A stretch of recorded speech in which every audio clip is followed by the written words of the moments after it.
Chris speaks here today with Ashley Combs, who is a member of the Talladega GOP and has some interesting stories on the follow-up article I did a few days ago.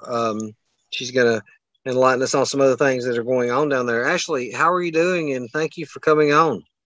Yes, sir. And I'm a former member of the Talladega Republican Party. They actually denied me the second time. The first time I got voted in, I paid my dues, and it came up for membership. And I was told that I was going to be allowed to join, sent in my check. They held it. They tried to cash it after 60 days. And then I was told that I couldn't be a part of the party. Now, hold on 1 second. So they took your check, they held it for 60 days, told you couldn't be a member of the party, and then tried to cash your check. Yes. Okay. Do you know who tried to do that? Jan McGee. Okay. Was and there's some back. No, she was secretary at the time. She was sitting chair. So let me back up and I'll tell you exactly what happened. Okay. So after COVID, COVID shut down a lot of stuff in 2020. So when 2021 came across, we went to the spring GOP summit because I was part of the executive committee. So I went to Montgomery, got to meet all the representatives, Republican Party wise, and got there, did the meeting. At that time, Gina Grant had stepped down from the Talladega Republican Party and Philip Morris was elected in. When that happened, there was some miscommunication or understanding of some of the bylaws and guidelines. And so he had to be voted out and they were having to have somebody step in, and Jan McGee was sitting there because, Gina Grant was already gone because she stepped down, and then he appointed Sandy Epperson to be chairman. They had a lot of backroom meetings to get a lot of stuff done. But what happened is that happened in. Let me stop you for a second. I'm sorry, I want to ask you a question. What gives him the authority to appoint the chair like that? I mean, you seems like you've got just 2 or 3 people that are in control of everything. Is that a correct statement? Yes. Really, the big driving force is Philip Morris and Sandy Epperson. See, what happened is, that happened in January. He was nominated, and then by April, we had another emergency meeting in April, and was asked to have a special vote as a member and an officer. And at that time, since I was just a sitting open member, they wouldn't count any of my votes, even though I made half of the quorum that day. They counted me for quorum, but they did not count me for the votes, which is technically not allowed. Would not let you vote. They give you a they reason? Wouldn't. Because I was. Why they would not allow you to vote? Nope, they wouldn't let me vote because I wasn't part of their little clique.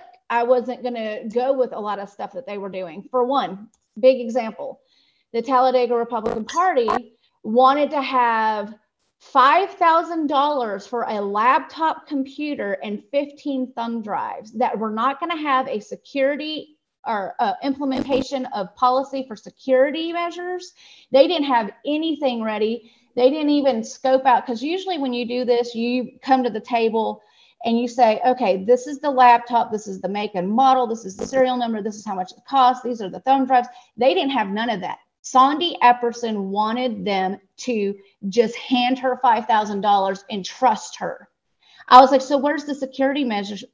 Where's the security protocol? I was like, are we going to have another Hillary Clinton on our hands where documents get unclassified or mishandled? I was like, no, anybody could go in there and change financial reports. They had nothing in place.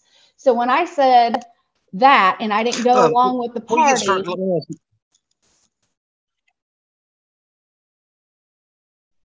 I'm sorry, I didn't mean to cut you off. I don't want to forget my question. So they are just picking and choosing who can vote on certain things, and if somebody is not going to go along with them, okay, you 3 people can't vote. Mm-hmm. If you don't you go 4 along, people can vote. So if these you 4 can't people go have passed along, it. So amendment passed. This. Yeah. Well, If you don't go along with their wanting, you're just automatically either kicked out, never invited, never told when meetings are, barred, or banned. Okay. So sorry, I didn't mean to cut you off there. So what was the answer to the question when you wanted to know how am I supposed to trust you with giving you $5,000 to go out and buy a computer? And I was told that my opinion doesn't matter because I'm not really an active member. I'm just a sitting executive member for the party. That's it. Literally, told to sit down and shut up.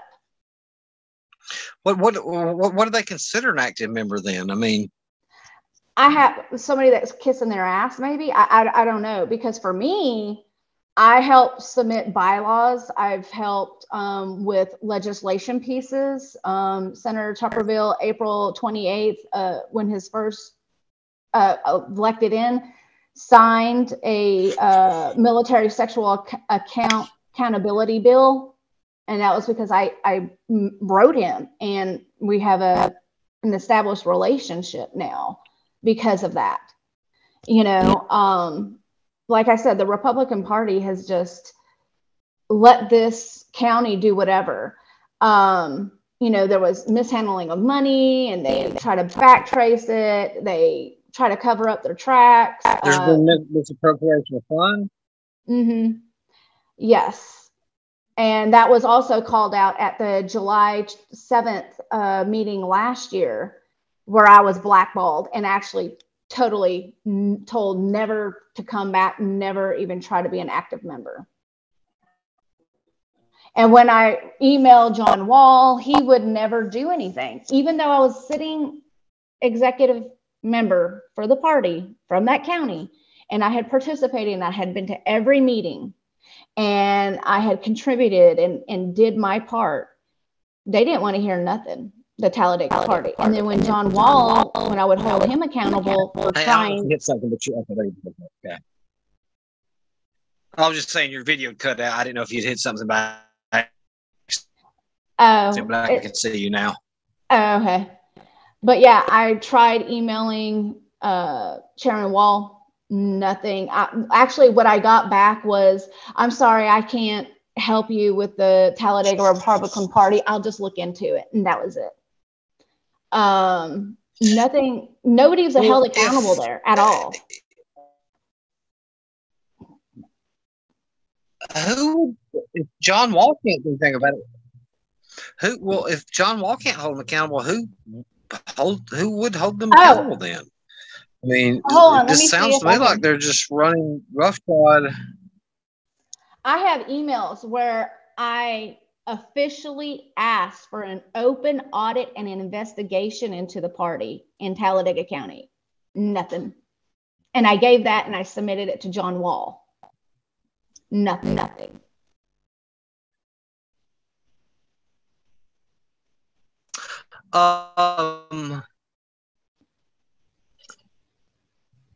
You submitted that to John Wall and nothing. So let me get this straight here. So basically what I'm hearing is we have 3 or 4 people that's on a executive committee.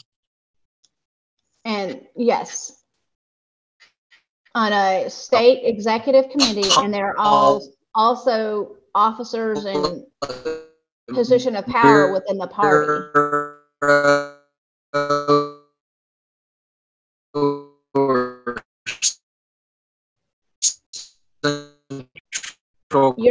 You're breaking up.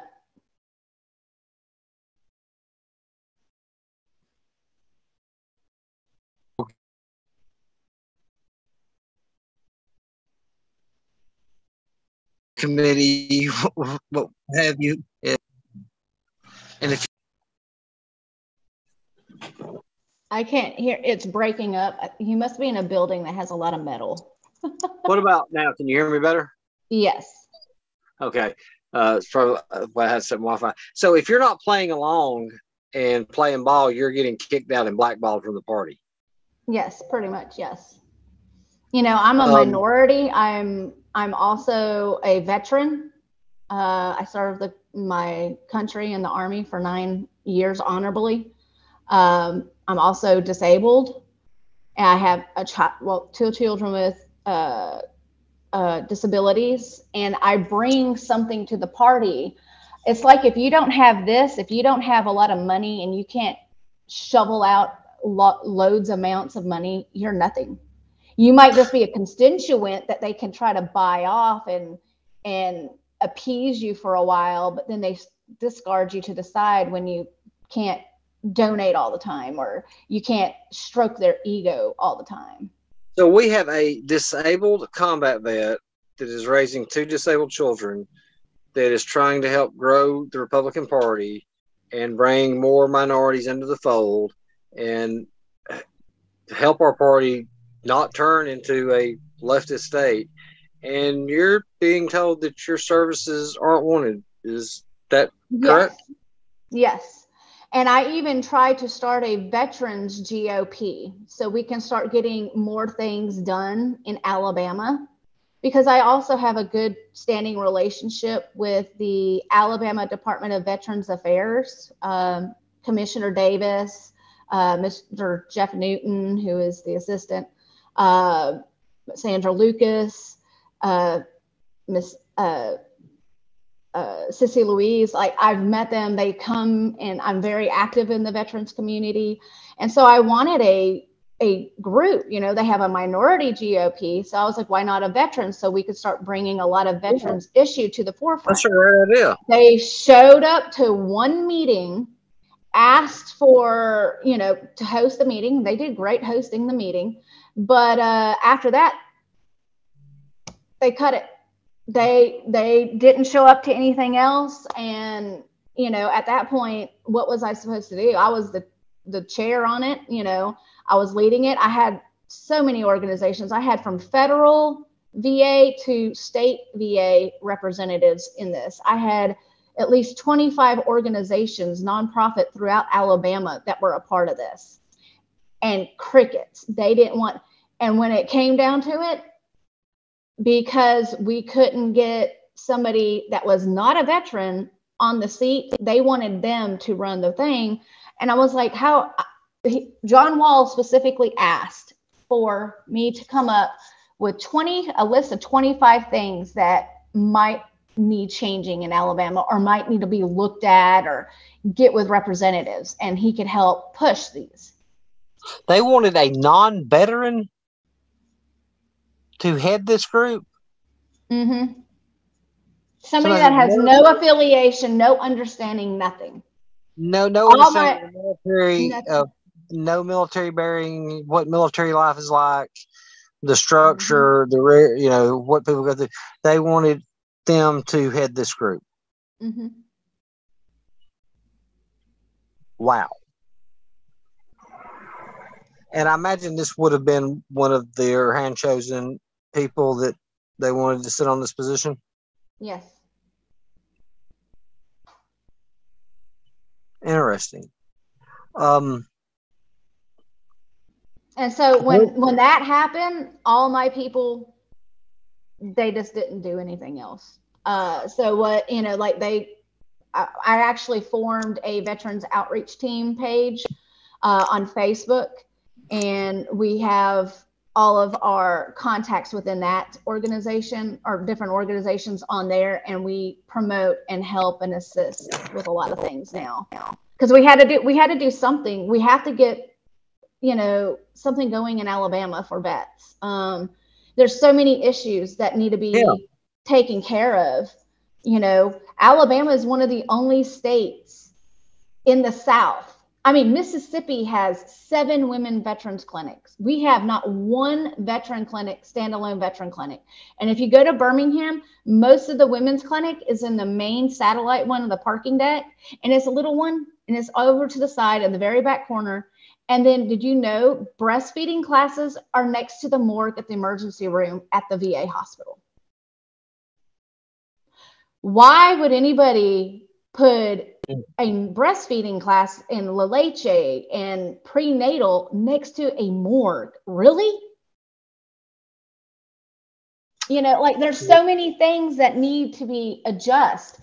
You know, Alabama, we have vet centers, but we do not have any true transitional facilities. Right now, there's a place called Dovetail Landing that's, you know, broke ground and stuff, Right. but they're not even a part of the GOP. They've had to do it on the outside of the entity, you know, it's a nonprofit. But they should be looking we don't into pay enough attention to mental health. Yeah, nothing for mental health. It's been hard to keep programs alive in Alabama, like LGBTQ services, transitional services, therapies. You know, there's so many things. You know, nobody's forecasting right now. I've asked around about how many active duty military members are now transitioning out within the next 3 years. There's almost about 15,000. Oh, I read that last year, and it's even going to be even more. Last year alone, the Army missed their target mark by 25%. Mm-hmm. So you're having all these people transition out, and people are going to be coming to Alabama because let's face it, Florida, Alabama, Tennessee, and a few other random states are the ones that everybody goes to. One, because, you know, they have better benefits state-wise for vets. And Alabama is one of those.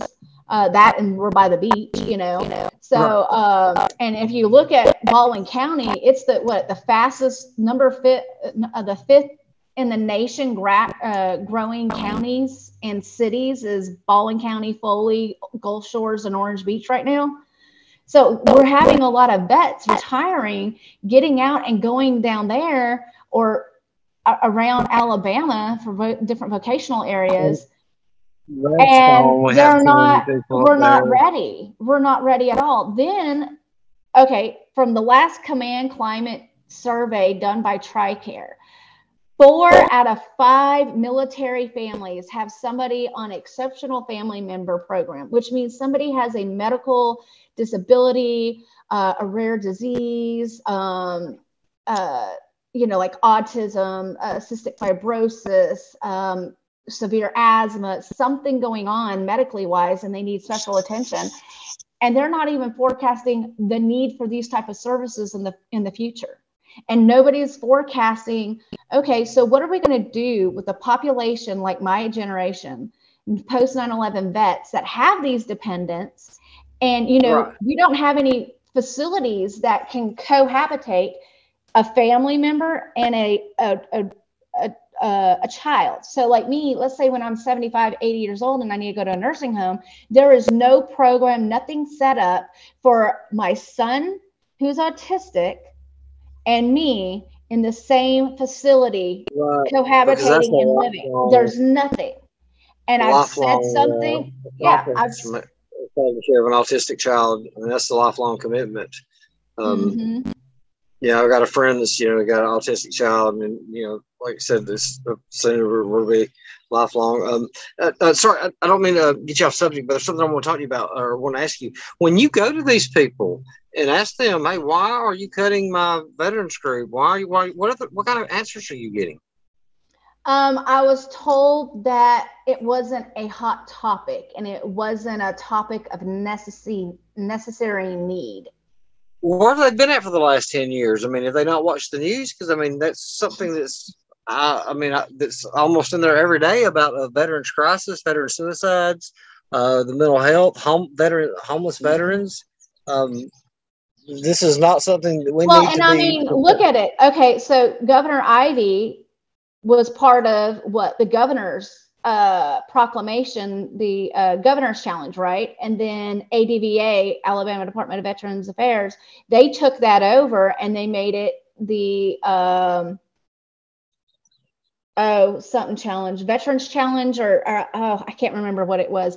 They renamed it, and Admiral Davis took it over, and they started these programs. But to get funding for these programs is like pulling teeth from an alligator, because you need our representatives from the GOP, since Alabama is considered the red state. You need these people communicating with each other and understanding. That's why you need a military or a veterans GOP to have all this stuff done. I have an interview with a representative that sits on the Veterans Committee Tuesday, and he is retired military, and I'll be sure to bring these questions and concerns up about this with him. Well, that's just like the push right now is to try to get something legislation wise, and it doesn't need to really be a bill, but we would like to see a program that is pushed through all the circuit courts for veterans treatment program. I'm part of the Veterans Alumni Program that actually started, and I'm part of the Calhoun County Veterans Treatment Court. I'm a very active member. I'm the lead female mentor. Substance abuse problems. Well, it's a specialty court.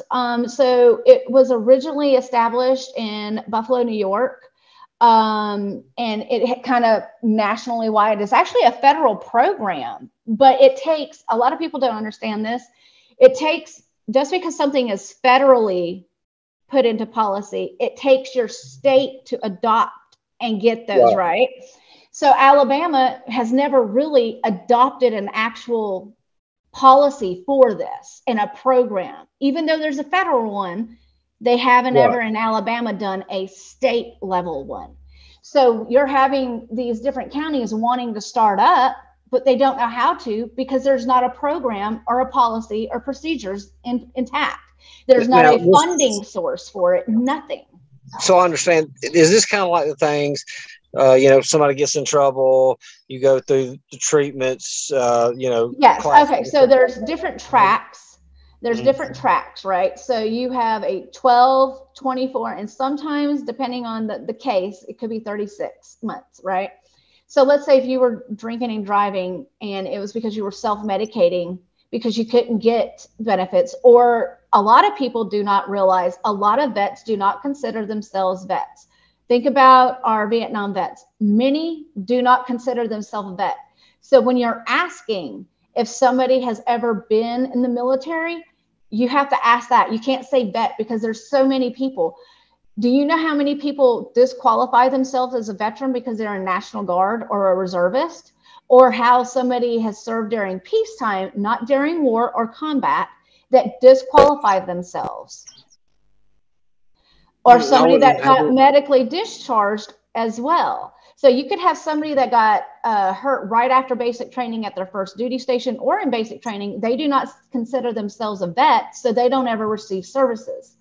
Those are the ones that we are targeting and trying to find, because they do qualify. They are a vet. Okay. They served our country. You know what I'm saying? Yeah. So we're trying to get this program established because this helps, with preventing 22 a day with suicide prevention. This helps prevention with homelessness. This helps them in getting their benefits and learning about them and taking advantage of them and actually getting paid for compensation that they are rightly deserved. So this program is very essential. And this program, what is crazy, a lot of people don't realize this program by itself could save Alabama $4 million a year, because it's a self-funded program. All services are done through the VA. Any kind of mental health is all also community care, which is VA. And the funding, there's grants galore, up to $900,000, sometimes even $1 million to start these programs. So why isn't there a push in Alabama for these courts? You know what my one big comment from Mr. Johnson from Baldwin County was? What's that? Oh, you veterans volunteered to serve our country, so why should we give you an extra chance? What is this man's name? Mr. Johnson. He's a gentleman from Baldwin County. Is he on any kind of executive committees right now? Yes, he's actually on the veterans. Do you know his first name? I can email it to you. I'll have a picture of him too. Yes, please give me that information because I would like to discuss that with him. So tell me, Ashley, this seems to be, everybody has a political topic that, gets them going or they're passionate about. What is it that made you so passionate about veteran affairs as opposed to how, some people are Second Amendment or some people are, pro? I'm a vet. I'm a vet. I'm a combat vet at that. I seen the need. I saw when I got out, when I transitioned, I, by the grace of God, was medically discharged. So I kind of knew the process. And then my dad is a retired sergeant major. He closed Fort McClellan. And so I kind of knew. Your dad closed it? Your dad was a sergeant major? Yes, sir. Oh, wow. That he was untouchable. Yeah, but he taught me. Was he the post command sergeant major? Yes, he closed it, like physically closed it. He came in as a sergeant major at the chemical school, and he closed the base. He was the last person out. He worked for the brigadier general. Mm-hmm. Yeah, you don't mess with the command sergeant major. I'll tell you a couple of stories right there quick. I remember I was in basic training, and it was one of the days we was graduating. We had our class A's on and everything and looking good. And there was a second lieutenant that tried to do a uniform correction on a command sergeant major. A brigade command sergeant major. Oh, God. He put him up against the wall. Now, the other funniest thing was we was getting ready to go over to the sandbox this last time. And these lieutenants came in to the E4 and below day room. And for some reason, they started watching pornography. I've never understood why a group of men want to watch porn together, but whatever. So they run the E4s out and they start watching porn. So we go get the command, the smart sergeant major, and we tell him what's going on. So Sergeant Major jumps up and he just starts storming straight over there, the E4 and below day room. And he walks in and, the lieutenants look at him. He says, "Sirs, how are y'all doing?" "Fine, Sergeant Major, fine. How you doing?" "I'm good, sirs." Give them all their military respect. "Sirs, is this E4 and below day room?" "Yes, Sergeant Major." He goes, "And y'all are lieutenants?" "Yeah." He goes, "Well, by God, if you don't want to be an E4, you better get your butt here. I'll make sure you're an E4." And you've seen them scatter. And that's how Sergeant Major was. You didn't mess with Sergeant Major. I mean, they were, Sergeant Major. But that's impressive your dad made that. Was you in the Army as well, or was you in another branch? Yes, I was in the Army. Okay. Yeah, I knew as a kid I bled the red, white, and blue. I grew up going to All-American Week at Fort Bragg. I got to see Fort McClellan in its lively state. I got to see Lee Greenwood. I actually got to meet him when I was younger. I have a picture in my yearbook from it. I loved it. Why they ever closed, I will never, ever understand why they closed Fort McClellan and moved to freaking up to St. Louis. Lost in the woods. Because Fort McClellan in its prime, oh my God, that place was so beautiful. Well, I was also on the swim team out there. I was on a bowling league on the fort. So another thing too, look where it was located. It was located centrally between Birmingham and Atlanta. I mean, it was a centrally located fort. I mean, it was a beautiful base. You had the MP school there. One of the beautiful. Yeah, I have not been to a base that could touch that. That's around down here because it's. I mean, they are. Close. Say again. I said Fort Stewart was close. I don't know if you've ever been to Fort Stewart, but it was a beautiful. I was stationed at Hunter Army Airfield. That was my last duty station. I was part of the 603rd Aviation Brigade. Yeah. Yeah, I thought Fort Stewart was great. I did not like the worst base I was ever on was Fort Lee. Because it was so close to DC, there was all kind of brass walking through there, and I mean, we were on pins and needles when, you never knew when you'd see a, brigadier general walking through there. You're lagging. Something. And I got let me tell you this story. You'll love this right here. I was in Afghanistan on Fort Operating, 20 meters away, and he was walking with an E7. Well, me and a couple of guys was just sitting there. Well, he just stops and does a, about face U-turn and starts walking straight over there to us. And he says, y'all don't see an officer walking by? I was like, what? He goes, you don't salute an officer? And I said, sir? And he said, you're supposed to salute an officer? I said, okay, group, attention, sniper check, sir. You don't salute in a combat zone, and you don't salute when you're 20 feet away. That was one of those that probably went to West Point and, the one things that I found out is he either went to West Point or he went to ROTC, because some of the ROTC was the worst ones. Once a West Pointer got up to around the major, they didn't. They kind of got over their West Pointedness. An ROTC kid, I wanted to choke them. We had one, and oh my God, we had one in Iraq, and because I was with Fort Drum at the time, and oh my God, she would do missions, and she would be filing her nails, and we're like, ma'am, you're supposed to be the TC, the convoy commander. You're supposed to tell us where we're going.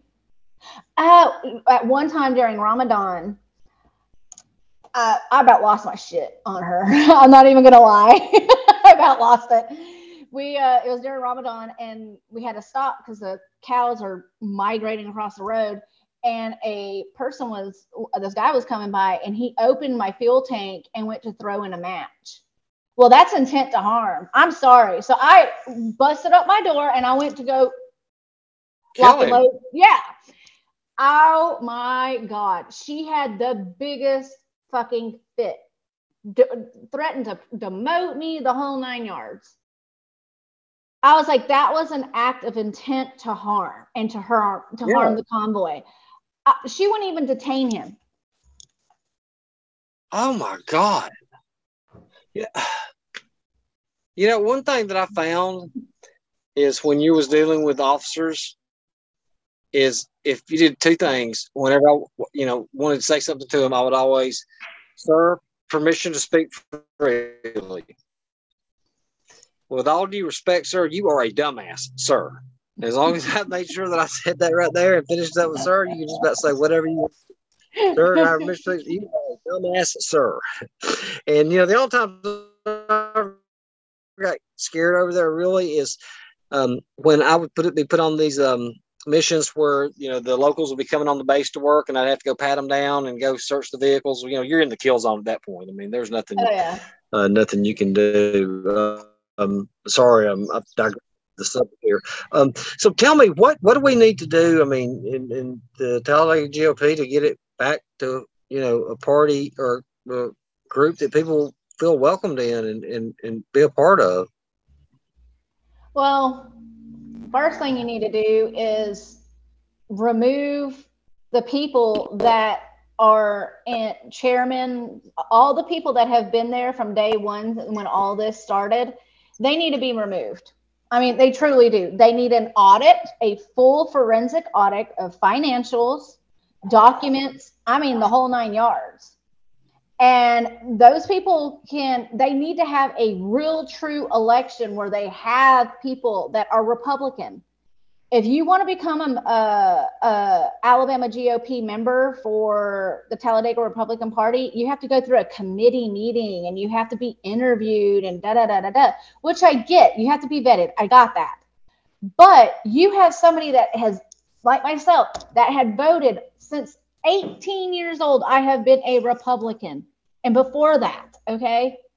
So you're telling me I'm not good enough to be a part of the party because I won't go along with your dog and pony show? Sorry, no. Then you need to get out. They need to remove them and have a true election where people can actually come up, because they won't even let you do this in the Talladega Republican Party.